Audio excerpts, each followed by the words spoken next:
भारतीय सेना ने 59 साल पहले आज के ही दिन लाहौर पर आक्रमण किया था। यह आक्रमण इतना तेज और गुप्त था कि अखनूर में जमी पाकिस्तानी सेना के होश उड़ गए।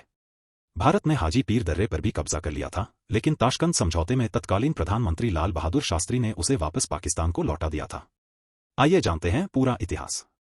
तारीख 6 सितंबर 1965। भारतीय सेना ने आज के ही दिन पाकिस्तान के दूसरे सबसे बड़े शहर लाहौर पर हमला किया था। यह एक ऐसी रणनीति थी जिसने 1965 के युद्ध की दिशा ही बदल दी। इस संघर्ष की जड़ें अगस्त 1965 में पाकिस्तान के गुप्त ऑपरेशन जिब्राल्टर से जुड़ी हैं। पाकिस्तान के इस ऑपरेशन का उद्देश्य जम्मू और कश्मीर में घुसपैठ करना, स्थानीय विद्रोहियों को भड़काना और इलाके पर भारत के नियंत्रण को कमजोर करना था। पाकिस्तान इस गलतफहमी में था कि कश्मीर में मुस्लिम आबादी की बहुलता है जो जंग के हालात में उसका साथ देगी। पाकिस्तान 1962 के भारत चीन युद्ध में हुई हार के बाद भारत की सैन्य कमजोरी का फायदा भी उठाना चाहता था। ऑपरेशन जिब्राल्टर और कश्मीर। पाकिस्तानी सेना ने अगस्त 1965 से ही जम्मू और कश्मीर में एक अघोषित युद्ध शुरू कर दिया था। इसकी शुरुआत ऑपरेशन जिब्राल्टर से हुई, जो कश्मीर में घुसपैठ करने और भारत के खिलाफ विद्रोह भड़काने के लिए बनाया गया एक गुप्त मिशन था।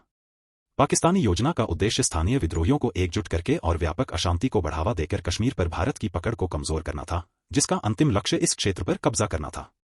ऑपरेशन जिब्राल्टर ने इसके बाद हुए बड़े संघर्ष की शुरुआत की, जिसे 1965 के भारत पाकिस्तान युद्ध के नाम से जाना जाता है। 1947 से ही कश्मीर पाना चाहता है पाकिस्तान। पाकिस्तान की कश्मीर को पाने की लालच 1947 के विभाजन से जुड़ी है। मुस्लिम बहुल आबादी के कारण पाकिस्तान का मानना था कि कश्मीर उसके क्षेत्र का हिस्सा होना चाहिए था। इस कारण उस समय पाकिस्तान ने अपने पश्चिमी दोस्तों की मदद से कबायलियों की भेष में अपने सैनिकों को कश्मीर पर कब्जे के लिए भेजा। इससे कश्मीर का एक हिस्सा पाकिस्तान के हाथ में चला गया, जिसे अब पाकिस्तान अधिकृत कश्मीर (POK) और गिलगित बाल्टिस्तान के नाम से जाना जाता है, जबकि भारत ने कश्मीर घाटी सहित बाकी इलाके पर शासन किया। अयूब खान और भुट्टो ने रची साजिश। पाकिस्तान के नेतृत्व, खासकर राष्ट्रपति अयूब खान और विदेश मंत्री जुल्फिकार अली भुट्टो ने सोचा कि बाहरी समर्थन से स्थानीय कश्मीरी आबादी को विद्रोह के लिए उकसाया जा सकता है।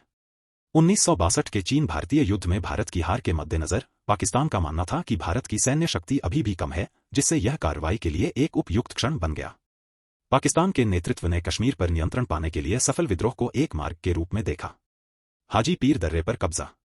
पाकिस्तान ने 1965 के युद्ध में भारत के खिलाफ पंजाब से कश्मीर तक मोर्चा खोला हुआ था। तब भारतीय सेना ने 28 अगस्त 1965 को रणनीतिक रूप से महत्वपूर्ण हाजी पीर दर्रे पर कब्जा करने में सफलता पाली। इस कब्जे ने जम्मू से श्रीनगर तक पुंछ और उरी के माध्यम से यात्रा की दूरी को 200 किलोमीटर से अधिक कम कर दिया। पाकिस्तान हाजी पीर दर्रे का इस्तेमाल कश्मीर में घुसपैठियों को भेजने के लिए करता था, लेकिन भारत ने उसके इस रास्ते को बंद कर दिया। हालांकि तत्कालीन प्रधानमंत्री लाल बहादुर शास्त्री ने हाजी पीर दर्रे को पाकिस्तान को वापस करने का फैसला किया। यह निर्णय ताशकंद में हुए समझौते के दौरान लिया गया, जिसमें पाकिस्तान ने वादा किया था कि वह युद्ध खत्म कर देगा और शांति की कोशिश करेगा। 6 सितंबर को जम्मू पर हमला और भारत का जवाबी हमला। 1 सितंबर को पाकिस्तान ने जम्मू के पास अखनूर सेक्टर में एक आक्रामक अभियान शुरू किया, जिसे ऑपरेशन ग्रैंड स्लैम कहा जाता है। भारत ने इस आक्रमण के जवाब में पंजाब में सीमा पार हमला किया। 6 सितंबर 1965 को भारतीय सेना ने लाहौर सेक्टर को निशाना बनाते हुए पाकिस्तान पर एक आश्चर्यजनक हमला किया। 6 सितंबर की सुबह भारतीय सैनिकों ने अंतर्राष्ट्रीय सीमा को तोड़ते हुए कई मोर्चों से पाकिस्तान में प्रवेश किया। भारतीय सेना के इस आक्रमण ने लाहौर सेक्टर में पाकिस्तानी सेना को आश्चर्यचकित कर दिया। इस अप्रत्याशित हमले ने पाकिस्तानी सेना के पांव उखाड़ दिए और भारतीय सेना पाकिस्तान के दूसरे सबसे बड़े शहर लाहौर के बाहरी इलाके तक पहुंच गई। लाहौर को क्यों निशाना बनाया गया? लाहौर पर हमला करने के पीछे का उद्देश्य पाकिस्तानी सेना के ध्यान को भटकाना था।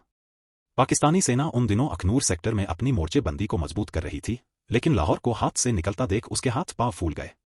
घबराई पाकिस्तानी सेना पीछे हटी और लाहौर को बचाने में जुट गई।